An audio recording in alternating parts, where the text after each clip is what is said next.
The Gordon Institute of Business Science, otherwise known as GIBS, is a business school in South Africa. Our first show focuses on innovation and development in Africa.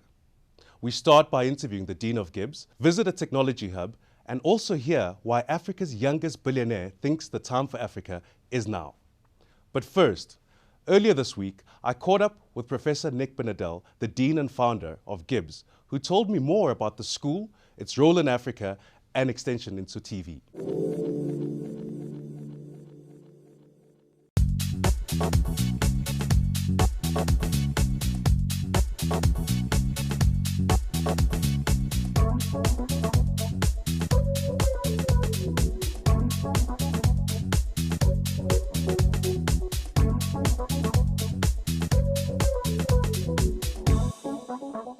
Tell us about your vision 14 years ago. The primary impulse, the impetus of this, was the belief I've had for many, many years now, because I came out of business to academia, that countries like South Africa, and indeed countries in Africa, need great institutions. And we're very fortunate to have a fairly strong private sector here. And my idea was very simple, that having been a general manager myself and having been involved in running a business, the skills and challenges of doing that well has been the sort of bread and butter, the DNA, if you like, the lifeblood of what GIBS has been about.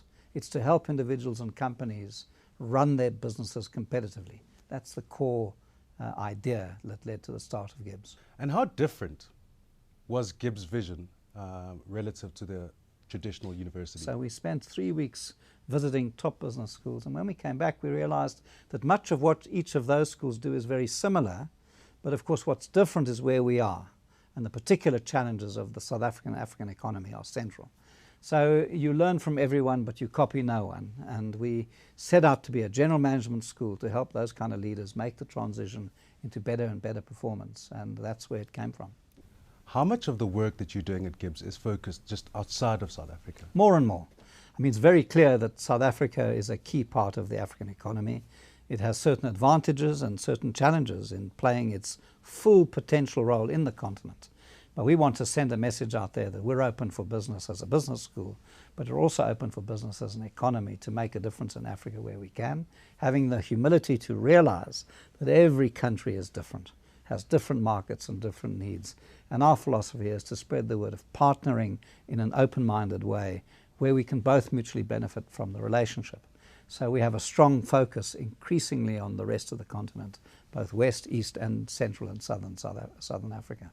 And how receptive has the rest of the continent been to your work? Well, I think it's a fascinating dynamic, of course, because it's really only the last 5 or 10 years that the world has woken up, and maybe even indeed Africa itself has woken up to its real economic potential. And so we are well received, but there are questions asked. You know, what role does South Africa really want to play? Are we coming with all the answers? Are there real relationships and real partnerships? And what difference can we make? And some of these economies are self-empowered and self-driven and will achieve things quite naturally on their own. Some of them will usefully benefit from the relationship. But what I see in the future is a generation of business leaders in this continent, not just business perhaps, but certainly business leaders who work together to build this continent and leverage the capacity we have for 1 billion people that's going to become 2 billion people in the next 30 years. What an exciting probability that is. Someone asked me the other day, is GIBS a business school or is it a think tank? Well, a good business school is a mix of both, of course. We want to design and deliver great programs that individuals and companies ask us to run. But we also want to be at the cutting edge of thought leadership, because South Africa and Africa face some particular challenges, and we want to contribute to the ideas about what that should be. So we do research, we write cases, we teach to enhance that curriculum. So we want to be at the cutting edge, but we are a provider of quality business education. Nick, why are we going into television as GIBS? Well, we want to broaden the reach of our message and what we can offer people. And of course, it's a great medium to stimulate people's interest in business knowledge and business education.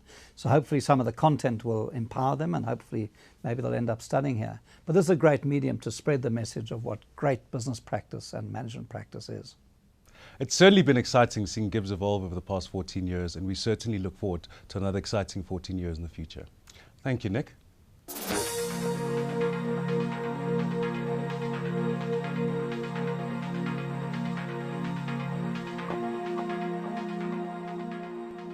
Technology is one of the fastest growing sectors in the world.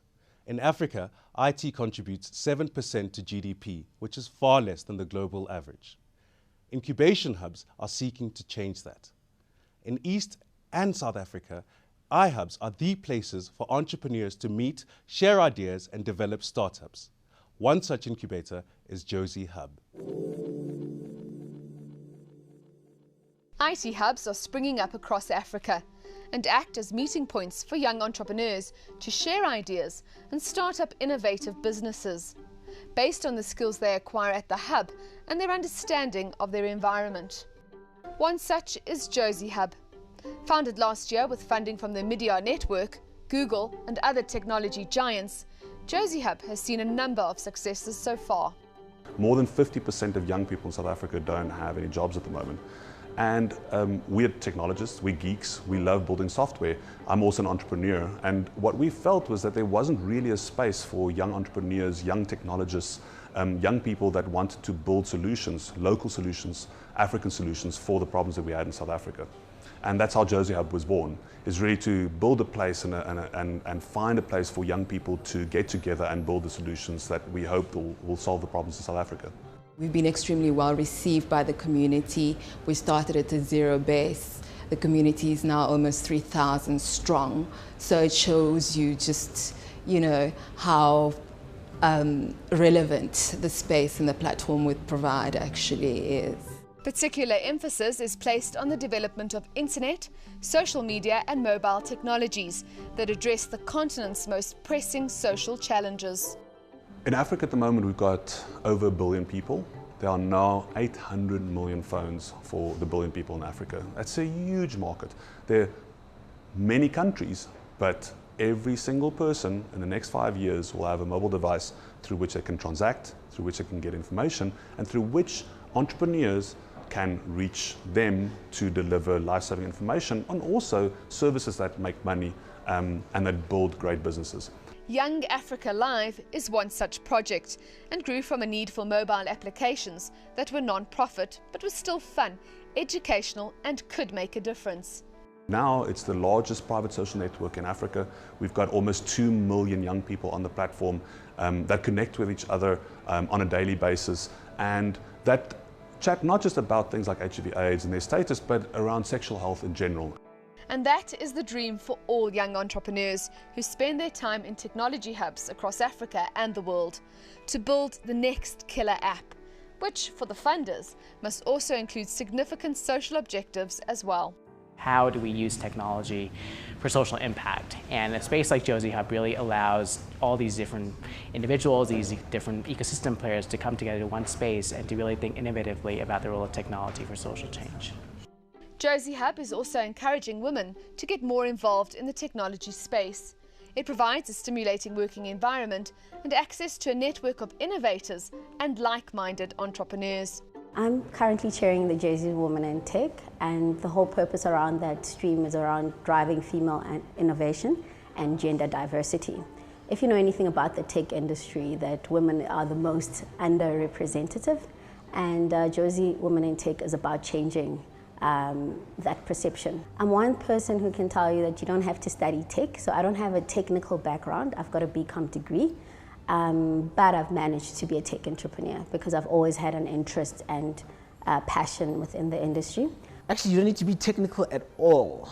I think a lot of people are already tech savvy because of the environment we live in. I mean, we have laptops, tablets, phones. So already, if you're part of those things, or which you carry in your pocket and you use at work, you're already part of the tech community already. From Josie Hub to cyber success.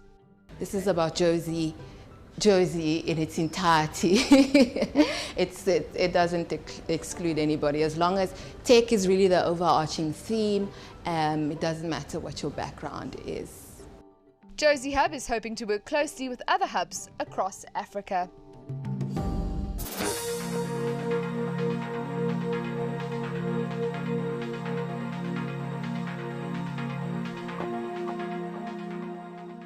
At GIBS, we're fortunate to have some of the finest speakers visit our campus. One of them is Ashish Thakkar, the CEO and founder of the Mara Group. He's a serial entrepreneur who started his first business at the age of 15. The Mara Group now operates in 21 countries in a broad range of sectors. He's here to tell us why he thinks the time for Africa is now.